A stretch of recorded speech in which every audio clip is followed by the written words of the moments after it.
ये कहानी एक छोटे से सीतापुर गांव की है। सीतापुर गांव के लोग साधारण जीवन जीते थे। इस गांव में ज्यादातर लोग किसान थे जो अपनी आजीविका के लिए बारिश पर निर्भर रहते थे। उसी गांव में श्यामू नाम का एक किसान रहता था। श्यामू मेहनती और ईमानदार था, लेकिन वह हमेशा अपनी किस्मत को कोसता रहता था, और कोई भी क्यों ना, क्योंकि उसकी फसल कभी भी समय पर नहीं पकती थी। उसकी फसल हमेशा खराब हो जाती थी। ये कहानी उसकी बदकिस्मती और उसकी जिंदगी में एक नए मोड़ की है। एक दिन इसी तरह श्यामू सुबह सुबह अपने खेत पर काम करने पहुंच जाता है। श्यामू के पास एक छोटी सी जमीन थी जो अगल बगल से दूसरों की जमीन से जुड़ी थी। श्यामू जब खेत पर पहुंचा तो उसने देखा कि उसकी अगल बगल वाली जमीन पर खेतों में काम करने कोई भी नहीं आया है। ये क्या, अब तक कोई नहीं आया? लगता किसी को अपने काम की फिक्र नहीं है। चलो, अब मैं तो इनके लिए कुछ नहीं कर सकता, पर कम से कम अपने खेत का काम तो कर सकता हूँ। फिर वह कुदाल लेकर अपने खेत पर काम करने लगता है। काम करते करते दोपहर के 2 बज जाते हैं, पर श्यामू अपने काम में इतना व्यस्त था कि उसे समय का ध्यान ही नहीं रहा। तभी थोड़ी देर में उसकी पत्नी मोनी उसके लिए खाना लेकर आती है। सुनते हो जी, आओ आकर खाना खा लो। मोनी की आवाज सुनकर श्यामू को समझ आता है कि दोपहर हो गई है। अरे, यह क्या दोपहर हो गई है? समय का तो पता ही नहीं चला। चलो, अब तुम खाना लेकर आ गई हो तो खाना खाकर थोड़ी देर आराम करूंगा। श्यामू मोनी के साथ बैठकर खाना खाने लगता है। क्या हुआ जी, लगता है आज कुछ ज्यादा ही थक गए हो। हाँ, आज सुबह से लगातार खेतों पर काम कर रहा था। सुबह से दोपहर हो गई, पता ही नहीं। तो आपने थोड़ी देर आराम क्यों नहीं किया? बस अगल बगल के खेतों में कोई काम करने आया ही नहीं, तो मुझे लगा सुबह ही हो रही है और मैं लगातार काम करता रहा। वो तो तुम आई तो पता चला दोपहर हो गई है। अच्छा, तो अब तक कोई आया क्यों नहीं खेतों पर काम करने? वही तो उन लोगों की मर्जी है। जब मन करता है आते हैं, जब मन करता है चले जाते हैं। और एक मैं हूँ जो इतनी मेहनत करता हूँ, फिर भी पता नहीं कैसी किस्मत है मेरी। हमेशा मेरी फसल खराब हो जाती है। श्यामू को इतना परेशान होता देखकर मोनी उसे दिलासा देने की कोशिश करती है और उससे कहती है, आप इतना परेशान क्यों हो रहे हो? आपको पता है ना, आप मेहनत करते हैं, तो फिर किस्मत को क्या कोसना। आज आपकी किस्मत साथ नहीं दे रही है, पर क्या पता कल आपकी किस्मत आपका साथ देने लगे। हाँ मोनी, तुम ठीक कह रही हो, पर यह कल कब आएगा? कब मेरी किस्मत मेरा साथ देगी? मैं हर बार सोचता हूँ कि इस बार कोई परेशानी नहीं आएगी और मेरी फसल अच्छी होगी, लेकिन हर बार कोई ना कोई परेशानी आ ही जाती है। कभी कभी तो मुझे लगता है भगवान को भी मुझे परेशान करने में मजा आता है। आप बस अब परेशान मत होइए, अपनी किस्मत पर ध्यान मत दीजिए, अपनी मेहनत पर ध्यान दीजिए। आप फिर खुद मुझसे कहेंगे कि अब मेरी किस्मत साथ दे रही है। देखते हैं मोनी वह समय कब आता है। श्यामू को खाना खिलाकर मोनी वहाँ से चली जाती है और श्यामू फिर अपने खेत में काम करने लगता है। श्यामू अपने खेत में काम कर ही रहा होता है, तभी वहाँ बगल वाले खेत का मालिक रोहन आता है। श्यामू को काम करता देख रोहन उसे आवाज लगता है। और श्यामू भाई, क्या हाल है? लगता है आज बहुत जल्दी आ गए थे खेत पर काम करने। जल्दी कहाँ रोहन भाई, दोपहर हो चुकी है। आज तुम कुछ ज्यादा ही देर से आए हो। हाँ भाई, आज थोड़ी देर से ही उठा था तो सोचा दोपहर का खाना खाकर ही जाता हूँ। खेत पर तुम्हें क्या हुआ श्यामू भाई? खेत को देखकर तो लग रहा है तुम्हारा पूरा काम हो गया है, पर तुम्हारे चेहरे को देखकर लग रहा है काम अब तक शुरू भी नहीं हुआ है। नहीं भाई, बस ऐसी कोई बात नहीं है। मैं वो बस अपनी किस्मत को लेकर थोड़ा परेशान था। अरे भाई श्यामू, कब तक अपनी किस्मत को कोसता रहेगा और कब तक किस्मत के भरोसे चलता रहेगा? किस्मत को कोसू नहीं तो क्या करूं भाई? तुम तो जानते हो ना, पिछले साल बाढ़ आई और फिर सूखा पड़ गया था, और अब जब इस साल ऐसी कोई समस्या नहीं है तो दिन ब दिन मंडी में अनाज के दाम गिर रहे हैं। भाई मुझे एक बात बताओ, हम दोनों के खेत एक दूसरे के अगल बगल में है, यानी तुम्हारे खेत में जो आफत आई होगी वही मेरे यहाँ भी हुआ होगा, पर मैं तो नहीं कोस रहा अपनी किस्मत को। हाँ, मैं भी मानता हूँ किस्मत का साथ बहुत जरूरी होता है, पर सुनो भाई, मेहनत का फल जरूर मिलता है। कभी कभी हमें किस्मत को बदलने के लिए कुछ कदम उठाने पड़ते हैं। क्या कहना चाहते हो रोहन भाई, जरा विस्तार से बताओ। श्यामू भाई, तुम खेती के अलावा क्या करते हो? श्यामू रोहन की यह बात सुनकर चौंक जाता है और उसे लगता है कि रोहन के पास कोई ऐसी बात है जिसमें मेरी समस्या का समाधान है। वह थोड़ी देर सोचकर बोलता है, रोहन भाई, मेरे पास खेती के अलावा कोई काम नहीं है। मेरे दादा और पिता भी पहले यही काम करते थे और मैं भी यही काम करता हूँ। पहले दादाजी की जमीन पिताजी को मिली थी और अब मुझे तो हम हमेशा से ही अपनी जमीन पर निर्भर रहे हैं। देखो भाई, वह पहले का समय था जब तुम खेती किसानी से अपना और अपने घर वालों का पालन पोषण कर सकते थे, पर अब तुम्हें उसके अलावा भी कुछ करना पड़ेगा। रोहन भाई, मैं खेती के अलावा और क्या कर सकता हूँ? श्यामू भाई, मैं तुम्हें बताऊंगा नहीं दिखाऊंगा। पहले तुम फटाफट अपने खेतों का काम निपटा लो और मैं अपने खेत का काम कर लेता हूँ। फिर मैं तुम्हें मेरे घर अपने साथ लेकर चलूंगा। ठीक है भाई, मैं अभी अपने खेत का काम निपटा लेता हूँ। फिर वह दोनों अपने अपने खेतों में काम करने लगते हैं। श्यामू ने सुबह जल्दी आकर अपने खेतों में काम करना शुरू किया था, इसलिए उसका काम जल्दी हो जाता है। श्यामू अपने खेत का काम करके रोहन के खेत के पास जाकर खड़ा हो जाता है और रोहन को काम करता देख मन ही मन सोचता है, रोहन भाई की मदद कर देता हूँ ताकि उनके घर जाकर पता कर सकूं कि वह क्या दिखाना चाहते हैं। रोहन भाई रुको, मैं आपकी मदद कर देता हूँ ताकि आपका काम भी जल्दी हो जाए। ठीक है भाई। फिर क्या था, श्यामू भी रोहन के काम में मदद करने लगता है। श्यामू की मदद करने से रोहन का काम भी जल्दी हो जाता है। धन्यवाद श्यामू भाई, आपकी वजह से आज मेरे खेत का काम जल्दी हो गया।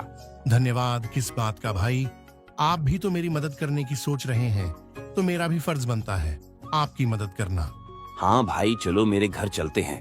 फिर वह दोनों रोहन के घर चले जाते हैं। चलते चलते वह रोहन के घर पहुंच जाते हैं, पर घर में जाने से पहले रोहन श्यामू को बाहर ही रोक लेता है। श्यामू भाई, तुम बहुत ही परेशान थे, इसलिए मैं तुम्हें अपना राज बताने के लिए यहाँ लाया हूँ। मैं जो तरीका तुमको बताऊंगा और जो तुम मेरे घर पर चीजें देखोगे, उसके बारे में तुम किसी को नहीं बताओगे। ये बात सुनकर श्यामू चौंक जाता है और सोचता है कि मुझे कुछ गड़बड़ लग रही है, वरना रोहन भाई ऐसी बात नहीं करते। पता नहीं मुझे वह घर पर क्या दिखाने लाए हैं। अरे श्यामू भाई, कहाँ खो गए? तुम डरो मत, मैं तुम्हें जो दिखाने के लिए लाया हूँ उसकी मदद से तुम्हारी मेहनत कभी बर्बाद नहीं होगी, चाहे सूखा पड़े या बाढ़ आ जाए।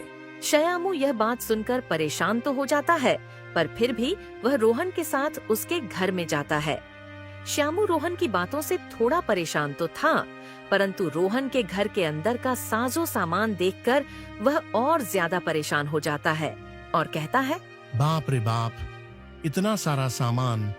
रोहन भाई, तुम्हारा घर तो बाहर से किसी किसान का लग रहा है, परंतु इसके अंदर का माहौल तो किसी व्यापारी के घर जैसा है। भाई, अभी तो यह कुछ नहीं है तुम्हें।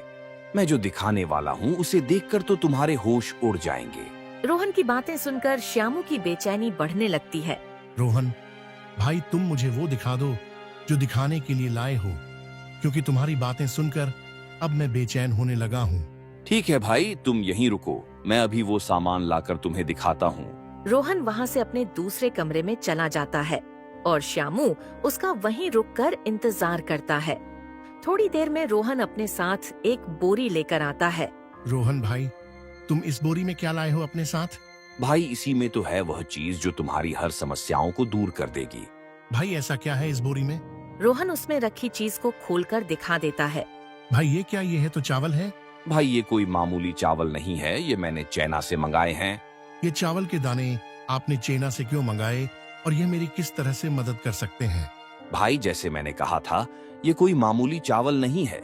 ये जो तुम मेरे घर पर जो भी साजो सामान देख रहे हो, ये इसी की बदौलत आया है। क्यों भाई, यह कोई जादुई चावल है क्या? हाँ भाई, कुछ ऐसा ही सोचो। जैसे किसी न किसी कारण से हमारी फसल बर्बाद हो जाती है, तो मैं क्या करता हूँ, अपनी बची कुची फसल में मैं इसे मिलाकर बेच देता हूँ, तो इससे मेरा बहुत मुनाफा होता है। श्यामू को इन चावल के दानों में कुछ गड़बड़ लग रही थी। रोहन भाई, ये चावल के दाने हमारे चावल के दाने से अलग है थोड़े। हाँ भाई, क्योंकि यह चावल उगाए नहीं बल्कि बनाए जाते हैं। यानी यह चावल नकली है। हाँ, कुछ ऐसा ही समझो। अगर हम इसको दूसरे चावल में मिला दे तो किसी को कुछ पता नहीं चलता यह नकली चावल है या असली चावल है, और इन्हें बेचकर मुनाफा भी तगड़ा होता है। पर भाई ये तो गलत है। ऐसे नकली चावल अगर कोई व्यक्ति खाएगा तो उसकी तबीयत खराब हो सकती है। हाँ भाई, पर हमें उससे क्या, हमें तो इसे बेचकर मुनाफा मिलेगा। हम उसमें खुश हैं, हमें अपना परिवार चलाना है। हम दूसरों की क्यों सोचें? जब हमारी फसल खराब हो जाती है और हमारे घर वाले भूखे मरते हैं तो हमें कोई पूछने नहीं आता है, तो हम क्यों दूसरों के बारे में इतना सोचें? नहीं भाई, ये गलत है। मैं अपने फायदे के लिए किसी की जान से नहीं खेल सकता। भले ही मैं कितनी तकलीफ में क्यों ना रहूं, पर मैं किसी की जान के साथ खिलवाड़ नहीं कर सकता। श्यामू भाई, एक बार फिर से सोच लो। ये चावल तुम्हें बहुत अमीर बना सकते हैं, और तो और इनके होते हुए तुम्हें अपनी फसल की ज्यादा चिंता भी नहीं करनी पड़ेगी। जितना भी नुकसान होगा हम अपनी भरपाई इन चावलों से कर लेंगे। नहीं भाई, ये काम मैं नहीं करूंगा, चाहे कितना भी फायदा क्यों ना हो। ठीक है भाई, जैसा तुमको सही लगे, लेकिन इसमें फायदा बहुत ज्यादा है। एक बार और सोच लो। नहीं भाई, मैं ये काम नहीं कर सकता। चलो, मैं अपने घर चलता हूँ। श्यामू रोहन के घर से निकल जाता है। श्यामू फिर से परेशान होकर अपने घर की तरफ चल पड़ता है, और चलते चलते श्यामू परेशान हालत में एक पेड़ के नीचे आकर बैठ जाता है। अब क्या करूं? मैं अपने नसीब को कोसूं या नहीं। कुछ देर पहले तक लग रहा था कि मुझे कोई नई राह मिल जाएगी जो मेरी किस्मत को बदल देगी, पर आखिर हुआ वही। फिर मेरी किस्मत मुझे दगा दे गई। अब मैं क्या करूं? आखिर कब तक ऐसे काम चलेगा मेरा? श्यामू परेशान होकर अपने आप से बात कर रहा होता है। तभी वहाँ पास से एक साधु बाबा गुजर रहे होते हैं, और श्यामू को इतना परेशान देखकर बाबा उसके पास चले जाते हैं। क्या हुआ बेटा, इतना परेशान क्यों हो? कोई तकलीफ है क्या? श्यामू बाबा को देखता है और बोलता है, नहीं बाबा, कोई परेशानी नहीं है। देखो बेटा, मुझसे छुपाकर क्या करोगे? क्योंकि तुम्हारी शक्ल बता रही है तुम बहुत परेशान हो। कोई तकलीफ है तो मुझे बताओ, शायद मैं तुम्हारी कुछ मदद कर सकूं। बाबा की यह बात सुनकर श्यामू सोचने लगता है। मैं इतना तो परेशान हूँ और अब कोई रास्ता भी नजर नहीं आ रहा है। एक बार बाबा से बात करके देखता हूँ, शायद वह कोई उपाय बता दे। क्या सोच रहे हो बेटा, बताओ क्या परेशानी है? एक परेशानी तो है बाबा, मैं मेरी किस्मत से परेशान हूँ। मुझे ऐसा लगता है कि मेरी किस्मत मेरा कभी साथ नहीं देती है।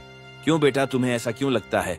बाबा, मैं एक मामूली सा किसान हूँ जिसका सब कुछ खेती बाड़ी पर निर्भर है, और मैं पूरी ईमानदारी से अपने खेतों पर काम करता हूँ, लेकिन मेरी किस्मत कभी मेरा साथ नहीं देती है। कभी बारिश पड़ जाती है और कभी सूखा पड़ जाता है, और कभी मेरी फसल बच गई तो उस साल मंडी में अनाज के दाम बहुत ज्यादा गिर जाते हैं। तो बेटा, तुम खेती के अलावा कुछ और करने की क्यों नहीं सोचते हो? बाबा, मेरी पूछते खेती ही करती आ रही है, और फिर मैं खेती कैसे छोड़ दूं? यह तो कोई तरीका नहीं है ना बाबा। यदि हर कोई किसान अपनी इसी तरह खेती से परेशान होकर खेती करना छोड़ दे तो लोग तो भूखे मर जाएंगे। हाँ बेटा, यही तो सोचकर तुम्हें और मेहनत करनी होगी। बाबा, मैं मेहनत करने से पीछे नहीं हटता हूँ, पर आखिर मेरा भी तो घर परिवार है, मुझे उनका सोचकर चलना पड़ता है। बेटा, जिस तरह तुम परेशान हो उसी तरह तुम्हारे साथ वाले किसान भी तो परेशान होंगे ना। तुम सारे मिलकर कुछ उपाय ढूंढो, शायद सब लोग एक साथ मिलकर सोचें तो तुम लोगों की समस्या हल हो जाए। बाबा, मेरे आसपास के किसानों ने तो खेती के अलावा दूसरा रास्ता चुन भी लिया है पैसे बनाने का। तो बेटा, तुम उनसे इस बारे में पूछो और उनका तरीका अपना कर देखो, शायद तुम्हारा काम भी बन जाए। नहीं बाबा, मैं वह रास्ता नहीं चुन सकता, मुझे वो रास्ता सही नहीं लगा। क्यों बेटा, ऐसा क्या कर रहे हैं वो जो तुम्हें सही नहीं लग रहा है? बाबा की यह बात सुन श्यामू सोचता है, अब क्या करूं? रोहन भाई की बात बाबा को बता दूं कि किस तरह है वह लोगों की जान से खिलवाड़ कर रहे हैं। बता देता हूं, पर रोहन भाई का नाम नहीं लूंगा, क्योंकि आखिर वह तो मेरी मदद करने की ही कोशिश कर रहे थे। हाँ बाबा, मेरी जान पहचान में किसान भाई बहुत गलत काम कर रहे हैं। ऐसा वह लोग क्या कर रहे हैं, जरा मुझे भी तो बताओ। बाबा, आज सुबह मैं उनसे मिला था और आपकी तरह उन्होंने भी मुझे परेशान देखकर मेरी मदद करने की सोची। उनका भी खेती का काम है जो हर साल किसी न किसी कारण से मेरी तरह खराब हो जाती थी। उन्होंने एक नया उपाय सोच लिया है, बचे कुचे अनाज के साथ पैसे कमाने का। ऐसा क्या करते हैं वह बेटा बचे हुए अनाज से? उन्होंने चाइना से चावल मंगा लिए हैं और उनके साथ मिलकर वह अपने अनाज को बेच देते हैं और तगड़ा मुनाफा कमा लेते हैं। हाँ तो बेटा, इसमें क्या गलत है? तुम भी चाइना से चावल मंगा लो और तुम भी बेचो। बाबा, आप शायद मेरी बात समझे नहीं। वह चावल जो चाइना से मंगाए जाते हैं, वह चावल उगाए नहीं बनाए जाते हैं। वह नकली चावल है जो लोगों की सेहत के लिए बहुत ज्यादा हानिकारक है। क्या बोल रहे हो बेटा? वह चावल उगाए नहीं बनाए गए हैं, यानी वह नकली चावल है? हाँ बाबा, वह चावल नकली है और अगर उन्हें अपने चावल के दानों में मिला दो तो पता ही नहीं चलता कौन से चावल असली है और कौन से चावल नकली है। पर बेटा, यह नकली चावल तो लोगों की जान ले सकते हैं। हाँ बाबा, इसलिए तो मैंने वह रास्ता नहीं चुना है, क्योंकि मैं अपने फायदे के लिए किसी की जान नहीं ले सकता, भले ही मुझे इसके लिए और कितना भी परेशान क्यों ना होना पड़े। वाह बेटा, क्या खूब बात कही तुमने। अच्छा किया वह रास्ता न चुनकर, क्योंकि तुम्हें अभी शायद फायदा हो भी जाता, लेकिन बाद में तुम्हें अपनी गलतियों पर पछताना पड़ता। हाँ बाबा, मेरा भी परिवार है। अगर मैं यह गलत काम करूंगा तो कल मेरे परिवार के साथ भी कुछ गलत हो सकता है। हाँ सही कहा बेटा, हमारी गलती की सजा कभी कभी हमारे परिवार वालों को भी भुगतनी पड़ती है। अब आप ही बताइए, आखिर मैं क्या करूं? मेरी किस्मत के तारे में कैसे सुधारूं? आखिर मेरा भी परिवार है, मुझे उनके बारे में भी सोचना पड़ेगा। बाबा, अगर तुम मेरा एक काम करो तो मैं तुम्हारी इस समस्या से निकलने में मदद करूंगा। बोलिए बाबा, मुझे क्या करना होगा? मैं आपके सारे काम करने के लिए तैयार हूँ, बस आप मुझे इस समस्या से बाहर निकाल दीजिए। बेटा, बस तुम्हें ज्यादा कुछ नहीं करना है। तुमने कहा ना तुम्हारा भी परिवार है, तो बस तुम्हें यह चाइना से आए हुए चावल के बारे में अपने परिवार को जाकर बताना है, क्योंकि तुमने अपना सोचकर मना कर दिया। क्या तुमने अपने परिवार वालों से इस बारे में पूछा है? नहीं बाबा, मैंने किसी से नहीं पूछा है। बेटा, एक बार उनसे पूछ कर देखो उनका इस बारे में क्या कहना है। फिर कल सुबह तुम मुझे यही मिलना, मैं तुम्हारा इंतजार करूंगा। ठीक है बाबा, मैं अपनी पत्नी से इस बारे में बात करके कल सुबह आपको यही मिलता हूँ। फिर क्या था, श्यामू वहाँ से अपने घर के लिए निकल जाता है। श्यामू घर पहुँचते ही सबसे पहले अपनी पत्नी मोनी को आवाज लगाता है। मोनी, मैं खेत से आ गया हूँ, जरा इधर आना, तो मुझे तुमसे एक जरूरी बात करनी है। श्यामू की आवाज सुनते ही मोनी वहाँ आ जाती है। हाँ बोलिए, आपने मुझे बुलाया? हाँ, मुझे तुमसे कुछ जरूरी बात करनी थी। जी बोलिए, क्या बात करनी है आपको मुझसे? तुम तो जानती हो हमारी खेती से हमें कुछ समय से कुछ मदद नहीं मिल रही है। हाँ, वो तो आज दोपहर को आप मुझे बता रहे थे। हाँ मोनी, वही, लेकिन तुम्हारे जाने के बाद आज मेरे साथ एक घटना हुई जिसके बारे में मुझे तुम्हें बताना है। जब तुम चली गई तो तुम्हारे जाने के बाद मेरे पास वहां रोहन भाई आई और मुझे परेशान होता देख उन्होंने मेरे परेशान होने का मुझसे कारण पूछा, तो मैंने सारी बात बता दी। पर गौर करने की बात यह है कि जो हाल मेरा था कुछ वैसा ही हाल उनका भी था, पर उन्होंने इस परेशानी से निकलने का एक रास्ता ढूंढ लिया। क्या बात है, तो आप भी उनसे उस परेशानी से निकलने का तरीका पूछ लीजिए, इससे हमारी समस्या भी दूर हो जाएगी। मोनी, मैंने उनसे उस समस्या से निकलने का रास्ता तो पूछ लिया है, लेकिन वह रास्ता कुछ अटपटा सा है। अटपटा? ऐसा कौन सा तरीका है? मुझे भी तो बताया जरा, मैं भी तो सुनूं।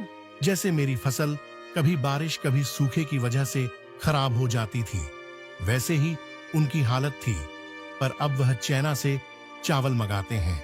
क्या कहा, वह चाइना से चावल मंगाते हैं? हाँ, वह चाइना से चावल मंगाते हैं और उनको अपने बचे कुचे अनाज में मिलकर बेच देते हैं।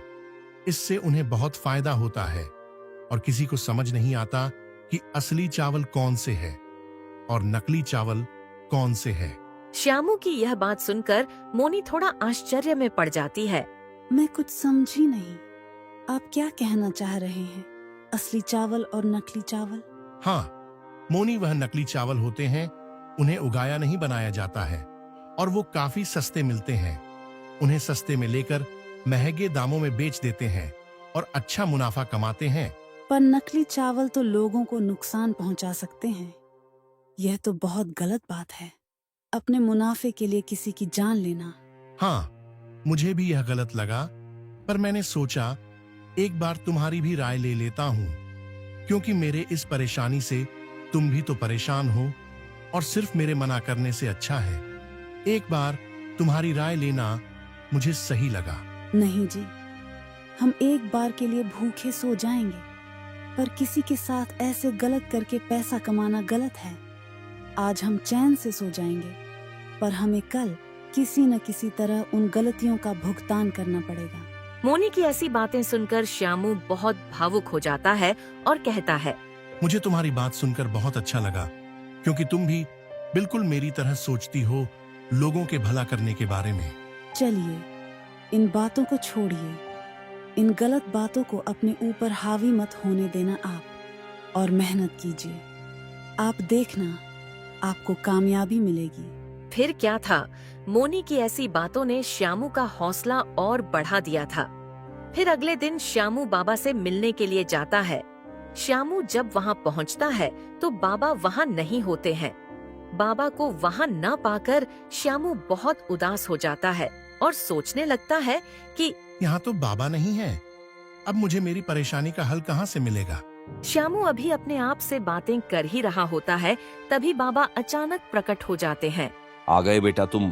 श्यामू बाबा को अचानक से प्रकट होते देख थोड़ा डर जाता है और अपने मन में सोचने लगता है, बाप रे बाप, ये तो कोई मायावी बाबा लग रहे हैं। अभी के लिए तो मेरा यहाँ से जाना ही सही रहेगा। अरे बच्चा डरो मत, यह है तो मेरी एक छोटी सी शक्ति है, मैं कोई मायावी नहीं हूँ। नहीं बाबा, मैं बस डरा नहीं था, थोड़ा चौंक गया था आपके अचानक प्रकट होने से। बोलो बेटा, क्या तुमने वह काम किया था जो मैंने तुम्हें बताया था? हाँ बाबा, मैंने अपनी पत्नी से उन चाइना के चावलों के बारे में बात की और मैंने उसे बताया कि हमें उनसे बहुत ज्यादा फायदा होगा, पर उसकी सोच भी बिल्कुल मेरी तरह है। उसने मुझसे यह गलत काम करने से मना कर दिया। उसने तो यह भी कहा कि हम एक समय पर भूखे रह सकते हैं, पर किसी के साथ गलत करके, धोखा करके पैसे नहीं कमा सकते। श्यामू की यह बातें सुनकर बाबा बहुत प्रसन्न होते हैं। ये तो बहुत अच्छी बात है बेटा कि तुम्हारी घरवाली की सोच बिल्कुल तुम्हारी सोच की तरह अच्छी है। बाबा, अब आप मुझे कोई तरीका बताइए जिससे मेरी समस्याएं दूर हो सकें। हाँ बेटा रुको, मैं तुम्हारे लिए कुछ लाया हूँ जिससे तुम्हारी सारी समस्याएं दूर हो जाएंगी। बाबा फिर उसे एक पोटली देते हैं। बाबा, इस पोटली में क्या है? बेटा, इस पोटली में जादुई मिट्टी है। तुम बस इस मिट्टी को ले जाकर अपने खेत में छिड़क देना और उसके बाद अपने अनाज के बिज्जों को अपने खेत में छिड़क देना, फिर कमाल देखना। पर एक बात याद रखना, मिट्टी कम कम छिड़कना, और जब पोटली की मिट्टी खत्म होने वाली हो तो अपने खेत की मिट्टी इसमें मिला देना। इस पोटली को कभी खाली मत होने देना। ठीक है बाबा, मैं आपकी सारी बातों को याद रखूंगा। बाबा, अब मैं चलता हूँ। श्यामू फटाफट से जाकर अपने खेत में मिट्टी छिड़क देता है। चलो, अब मिट्टी तो छिड़क दिया है, अब फटाफट से बीजों को भी छिड़क देता हूँ। श्यामू जल्दी जल्दी खेत में बीजों को भी छिड़क देता है। बाबा के कहे अनुसार मैंने खेत में मिट्टी और बीज दोनों छिड़क दिए हैं। चलो, अब घर चलता हूँ। कल सुबह आकर देखता हूँ जादुई मिट्टी का कमाल की क्या होता है। अगली सुबह श्यामू अपने खेत पर पहुँच जाता है और अपने खेतों को देखकर दंग रह जाता है, क्योंकि उसका खेत पूरा हरा भरा हो चुका था। उसे अपनी आंखों पर यकीन नहीं हो रहा था। आखिर बाबा की बात सच हो गई। अब इस जादुई मिट्टी से मेरी सारी परेशानियां दूर हो जाएंगी और मोनी की बात भी सही हो गई। आखिरकार अब मेरी किस्मत भी मेरा साथ देगी। दोस्तों, इस तरह मोनी और श्यामू की नेक दिली ने उनकी बदकिस्मती को बदल दिया। अब उन्हें अपनी बदकिस्मती को नहीं कोसना पड़ेगा। इस कहानी से हमें यह सीख मिलती है कि यदि हम दूसरे के बारे में अच्छा सोचते हैं तो हमारे साथ भी हमेशा अच्छा ही होता है। ऐसे ही अच्छी अच्छी हिंदी कहानियों को देखने के लिए हमारा चैनल सेमी क्रिएशन को सब्सक्राइब करें, लाइक करें और शेयर करें।